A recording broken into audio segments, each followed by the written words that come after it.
the Army values, the Warrior ethos, coaching, and therapy. This is Warrior Leadership. This is not just Warrior Leadership, but it's episode 20 of Warrior Leadership, which means this guy, he's been putting up with me for 20 weeks doing live streaming on all of these platforms. Thank you all for joining. If you're seeing this afterwards, because we haven't had anybody show up yet, and I don't know they will because I've had some RSVPs already, I appreciate y'all for all the loyalty for the last 20 weeks and moving forward. Hopefully we keep y'all and grow this audience and we multiply this audience. So DB, you have anything you want to say as an opening comment? Oh man, 20 weeks. That is awesome. You know, to a lot of people, talk about wanting to do a podcast and, they have different ideas. And, we talked about Warrior Leadership for a little while, and we knew that, it was something that people needed to hear. And we definitely have a message. And, to come into this 20th episode and go figure, the topic is resiliency, right? Being resilient. We're not even halfway through the year. We're almost halfway through the year, and we're at episode number 20, man. So I'm excited about getting into this topic about resiliency. Me too, man. Me too. But you know what? Since we're going into this, I'm gonna kind of give a preface to what we're gonna talk about on this episode. It's not just resiliency, but we're gonna use some of our past experiences. We're doing something a little bit different. We're kind of going off our already unscripted script, and we're gonna change the way we do Warrior Leadership today by incorporating not just the topic, but we're gonna use our own personal experiences to and basically the reason we're doing what we're doing to make sure we reinforce the topic. So let me start by saying, DB, what got you to where you are? What is the why? Why are you doing what it is you're doing today? Man, I was under a tree when I was a kid, and I stood under there, and I asked the question. I said, why do people do the things that they do to hurt people? While I was in an environment where chaos was going on around me, and that question led me to want to look for a solution to the problems that I saw around me. And ever since that moment, I've been on this journey to help people that are hurting. And so helping people that are hurting develop resiliency, really, to be honest with you, has been my life's mission, man. It's just been from my own suffering and from my own experiences, I said, I'm going to be the one to do something about it and not be a part of the problem, be a part of the solution, man. Man, that's awesome. And so during your business journey, not just business, but, in your journey trying to get to where you are right now, what has been your biggest obstacle? Greatest obstacle. I would say the greatest obstacle is me. DMX said this, if I can quote DMX. He said, the inner me is the enemy. My greatest enemy is myself. I can, there's a whole lot of philosophies out there that want to blame other people and circumstances and situations. Yes, I've had some difficult circumstances and was born into some, very, I would say, not ideal situations, but it wasn't the worst, and I think my thought process about those experiences have been my greatest obstacle. And in a lot of ways, they still are. But as you can see, the fact that I'm where I'm at right now at this current moment, it shows that I've been able to overcome that inner me, which is it's really fear, man. False evidence appearing real, and you have two choices. You're either going to face it and run, or F it and recover, man, and move forward in life. And I've just chose to recover from obstacles. And Michael says, my mindset is the reason. Oh, wait, hold on. I keep on forgetting you can do this. So Michael said, exactly. My mindset is the reason I'm not where I want to be, not my circumstances, which just reinforces what you say. You know, we are. It's not just you, Derek, Yep. and you know this because you're a therapist, you're a clinical social worker, but you know, we are all our own biggest enemy. We can't, as an individual, and a lot of people blame their circumstances, but no one can take action unless they choose to. Right. No one can change their current circumstance unless they choose to.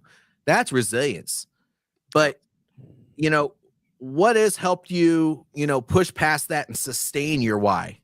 Well, and I want to say one more thing about that idea of obstacle real quick before I answer that question.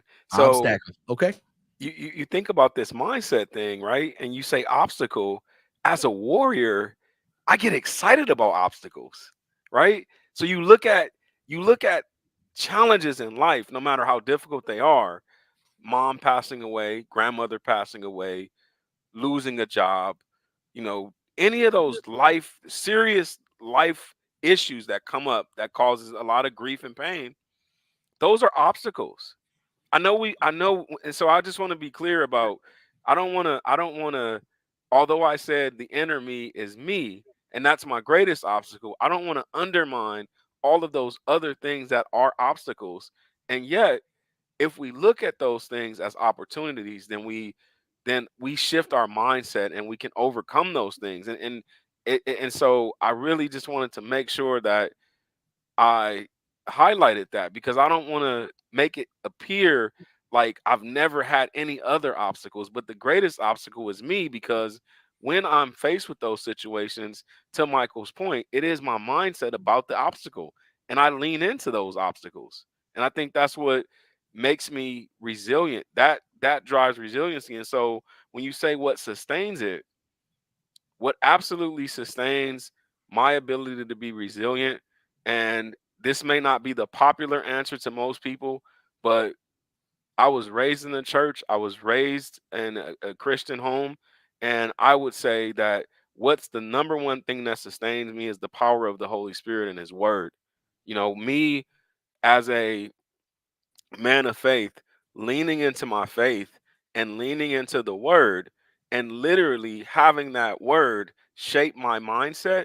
I'm not a person that imposes my ideology on anyone, but the words in that book have shaped my life in a way that no other book or no other words have ever done. I mean, I grew up not really having that close of a relationship with my father.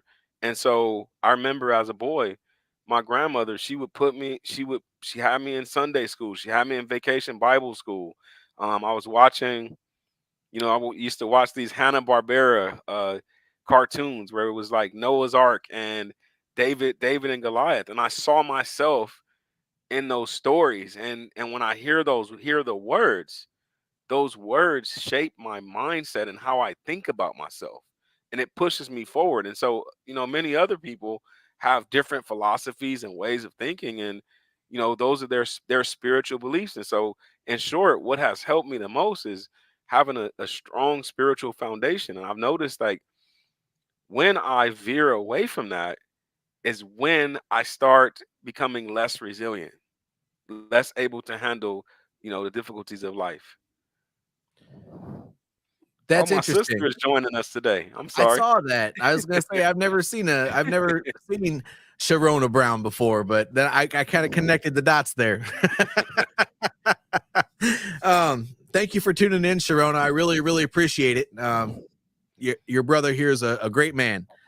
So you already kind of talked about this a little bit, but what has helped you sustain your why? I mean, you talked about getting over those obstacles, pushing through those obstacles, but what has helped you sustain that to get to where you are right now? Man, well, I've mentioned my faith, number one, primarily, and just the other thing that helps me sustain my why is watching greatness happen when that I'm involved in. For example, this past month, my son just graduated from high school, and then I watched 5 other young men whose lives I've influenced in counseling, and it was just happenstance or fate you would have where, 3 of these individuals were walking out of the door as I was walking towards to try to find my son, and I'm sitting here and I'm watching this, and I'm like, that's what you call sustaining your why. So what sustains my why is watching people grow and from situations where, it wasn't expecting for them to achieve that feat of graduating from high school or graduating from college. I mean, I've worked with men who were on the verge of a divorce, man, and their marriages were restored. And so for me, what sustains me is watching other people come out of situations where it would seem like, they wouldn't be able to overcome it. And so, I'm a very selfless person, man. And so for me, my why is rooted in other people, man. To be 100% honest with you, and not too many people say that. And like literally, I have a hard time. Like I was working with uh, an individual the other day, working on writing my book, and she asked us the same question about our why, and she forced us to answer that question in a way that wasn't altruistic.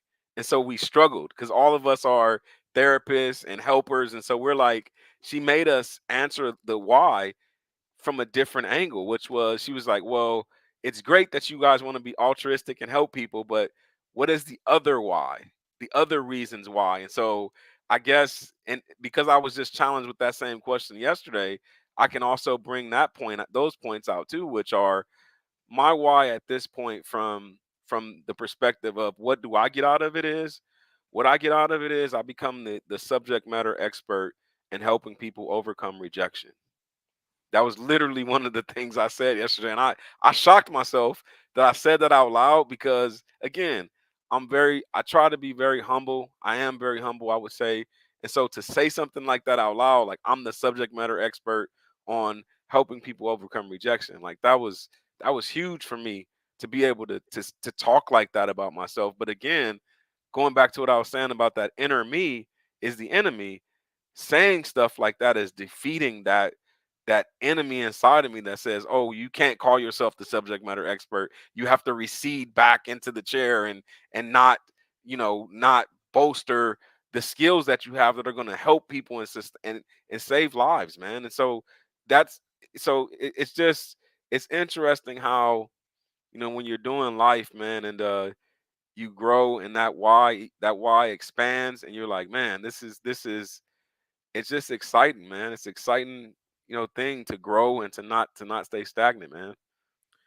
I agree. And we're having more and more people show up on the call. So I want to ask the question to the audience. And Michael has already kind of shared his, but I would challenge everybody to share your why you're doing what you're doing right now. And you don't even have to share what you're doing, but if you be willing to share why you're doing what you're doing, I think that would be great.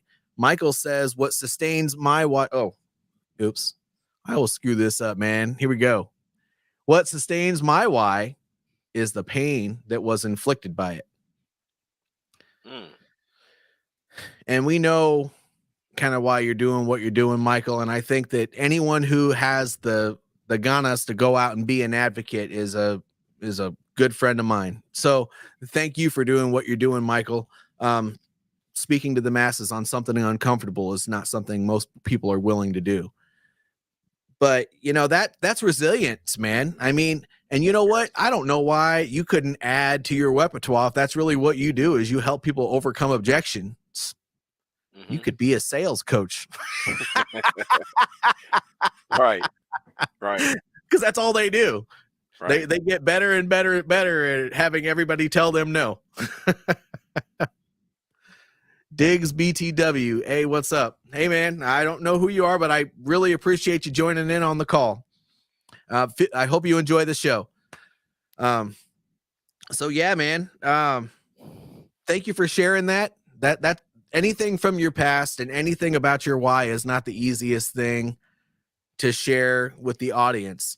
And with that in mind, I'd like to define what resilience is. That way people kind of understand what that is moving forward, because I know you're about to flip the switch on me, which thank you.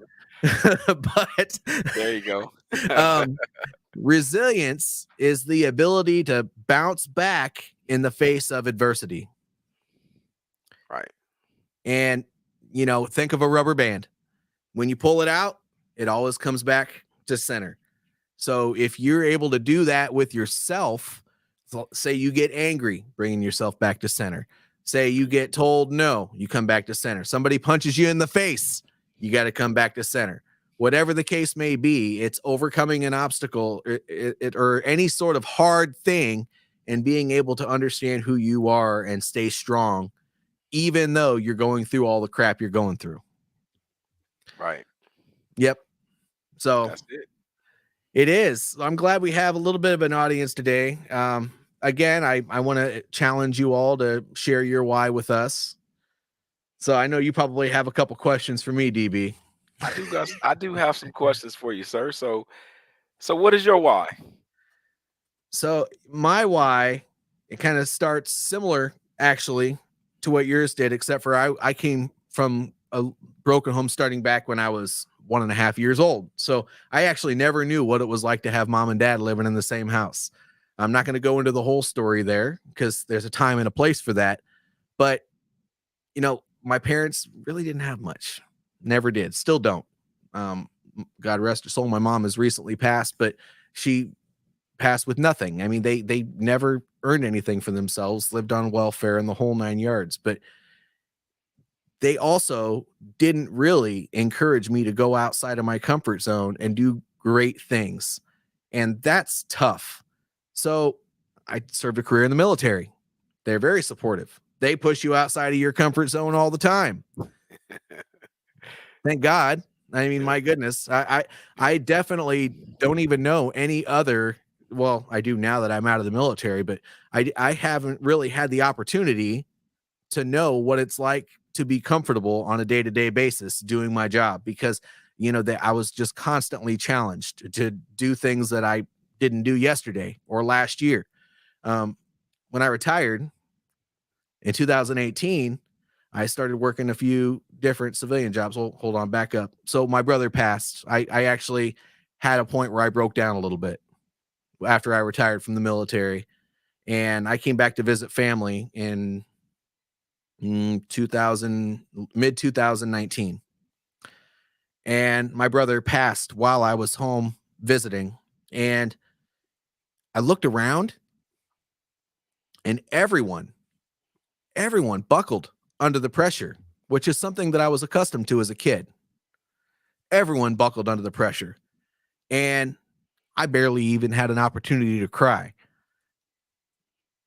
But I took action, and I helped all of these people get through this, just like I helped people when I was in the military, just like I helped people. It just takes a certain mindset to be able to get smacked in the face and look at things and say, you know what? That sucks. Right. But it's not the end of the world. Right. And move forward from that. And so that was my aha moment. Oh my gosh, I still got it. Guess what? I can still be uncomfortable and move forward with things. And I did. So I moved forward, and then I started working some jobs. And one problem that we didn't have in the military was a lack of training. When it's raining, we're training. I mean, my goodness, we're always training. But when high-performing people would get promoted to manager, they didn't give them any training. And oftentimes, these people that had such a good name in the company would lose their reputation because they weren't great at managing other human beings, of leading other human beings. And, fast forward a couple of years, I just decided that I might as well help solve this problem. I understand that transition can be difficult, so I am going to provide the training to make sure people get through this. Right. And as far as success is concerned, I can be a coach.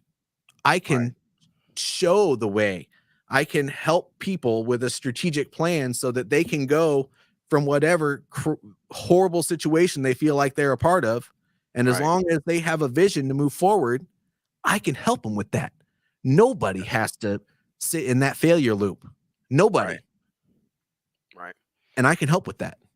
Right. And coach, I just want to add to that because you've helped me tremendously just in the last, I mean, we've known each other for over 2 years when we first met at Patriot DAB boot camp, but just the within the 6 months of us working together, you've helped when you talk about mindset and resiliency, your coaching has helped me revolutionize my business already in 6 months, just of us just having conversations in passing, just the little nuggets, dude.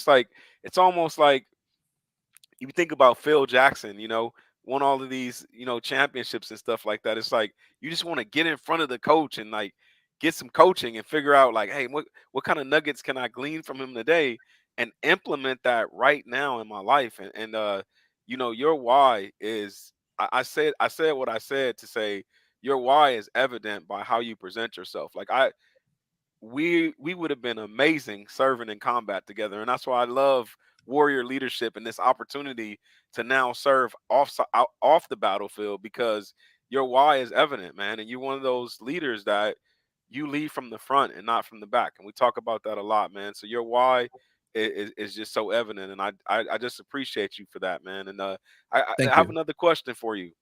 Please. Greatest obstacle you ever overcame?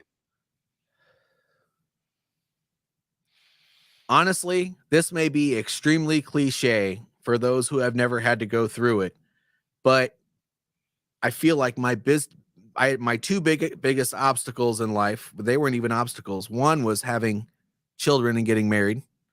That's a whole separate thing. It was the greatest blessing and the hardest thing I've ever done in my life. But other than that, I believe that transitioning from the military, losing that family, not having that mission anymore was probably the biggest obstacles, because for a little while I truly thought my identity was gone, and it was wrong. But that is probably the hardest obstacle that I've ever had to endure. Combat, you know, dealing with death in the family, whatever the case may be, that none of that compared to spending an entire adult life doing something with not just a certain person, but a group of people, an organization, a family. And Mhm. then to be told that medically you can't be with your family anymore. Right. Well, talk about a kick in the nuts. Well, that was a kick in the nuts. Right. Man, I really appreciate your transparency there. And that was definitely one of my challenges. I would have said that that was the biggest challenge, but I didn't serve as long as you did. And so it wasn't the greatest challenge I faced, but it definitely was a challenge for me as well. So I can empathize with that. And so many, I'm looking at as you were speaking, I looked this up real quick, but it says, it quotes in an article, it says, leaving the military can be one of the most challenging life changes anyone can experience. It is a different culture. It's the culture of the military where your battle buddies to the left and right of you have your six, right? No matter what. And to come in the civilian world where it's like a dog eat dog world and and then, yeah, people fight for promotions in the military too, but it's a different tone when you're serving in the military, especially when you're serving in combat. For us combat veterans, we know the difference. Like when you go down range and you have to have someone six because your life depends on it, man, and then you lose that camaraderie and that connection, coming out and trying to create a new life is extremely challenging, and to watch you do it is literally the epitome of what resiliency is. To serve 18 years and then to come out and get that marker on yourself like medically discharged, and basically to say to you that communicates to a combat veteran you're combat ineffective, which then translates to you're ineffective, which means that now I'm defective. And for you to say, you know what? I'm going to create a business around coaching other people, not just veterans, and help them unlock the warrior inside of them is literally what warrior ethos is all about and why warrior leadership exists, man. And I'm so, again, I'm grateful to be working side by side with you because of what you just said right now and all of what you just said. And again, and thank you for your service, man. I can't say that enough. Um, the next question, the last and final question is, given everything we just said and what you just talked about, man, what has helped you sustain that? Why? Here it is. You're in business. When most people say within the first 5 years, small businesses fail. So what's helping you sustain right now?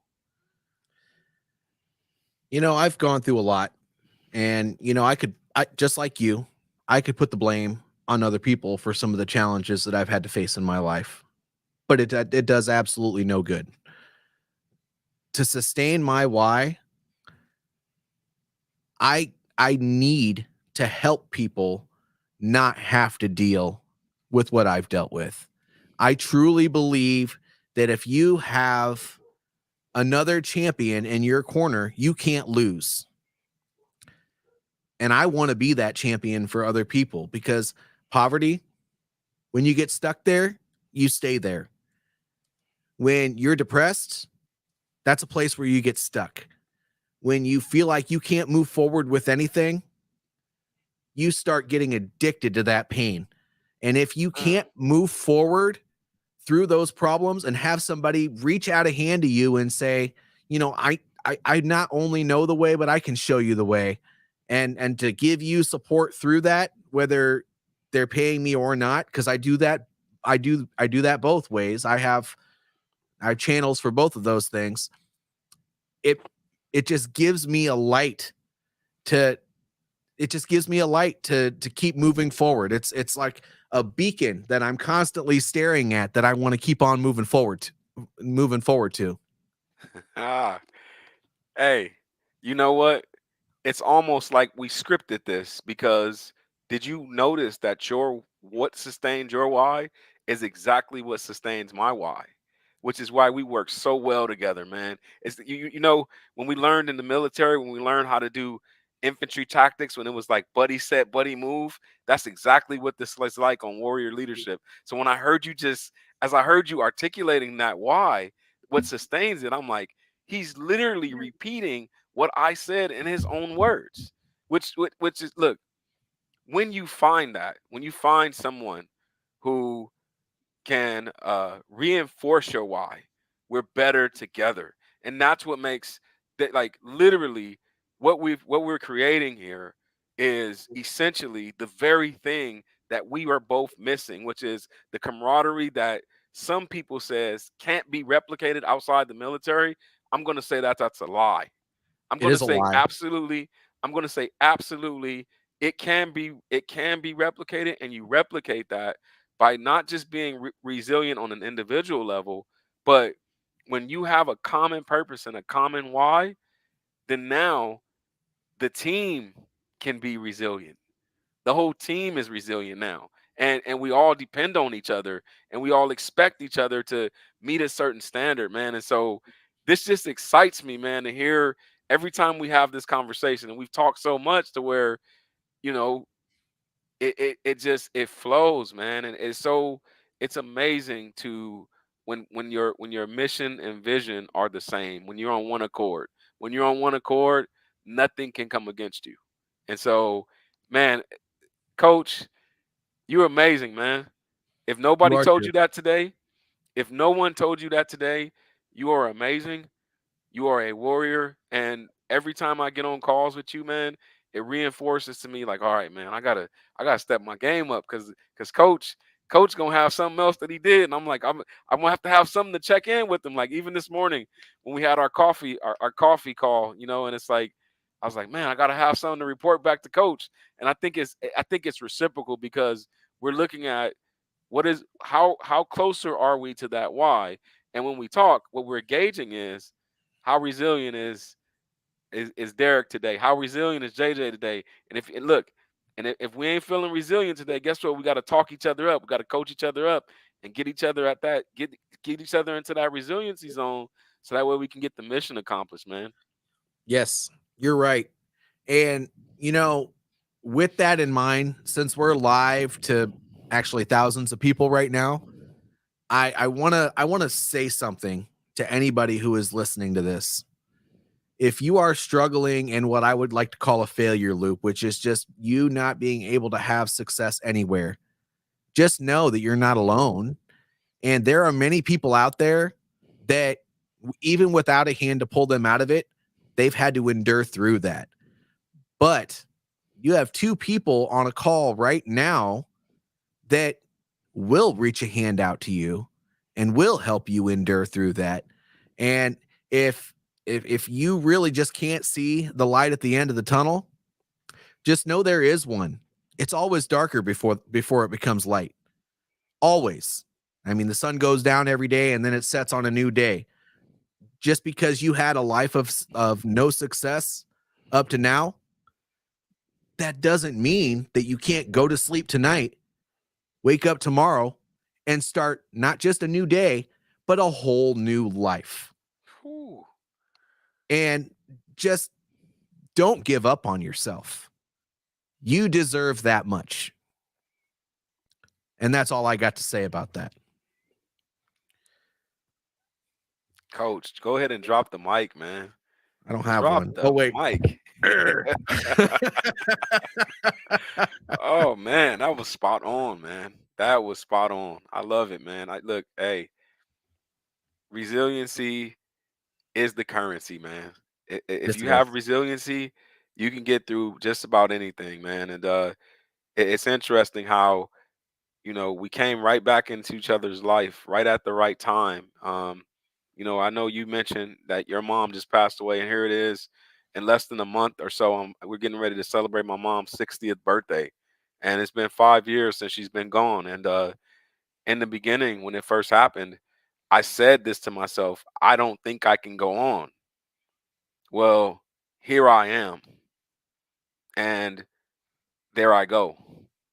I'm going to it's not about standing there and wallowing in your pain. And because if you allow pain to help you grow, it will be the fertilizer that will that helps you become the person that you need to become. When people see you being resilient like that, it's inspiring. And I do want to say this too. It inspires, but it also brings envy. So for those of you out there who are seeing that happen, stay focused on your mission and on your purpose. That person, envy is like, it's like my aunt used to tell me this. She used to say, you know, when people envy you, they're really flattered by you. And so I think if you're having that kind of thing going on and you're trying to remain resilient, you have to stay focused on your mission and on your plan, and not looking around for always looking for validation, especially when you know your mission and your purpose and your why, because everybody's why is not the same. No, for sure not. Yep. For sure not. Thank you for sharing that. You know, we are over 30 minutes here, and I know we still have a couple people on, and so thank you for sticking with us. I know we've had up to 6 people on here at any given time, and so thank you to everybody at any point that you stayed and watched us. And you know, if you support us in the future or not, we appreciate you just listening to us. But do you have something you want to share before we jump and move on for the evening? No, that's it, sir. Okay. That's all I got. Well, this was episode number 20 of Warrior Leadership. And by the way, that's 20 of ... This is going to continue.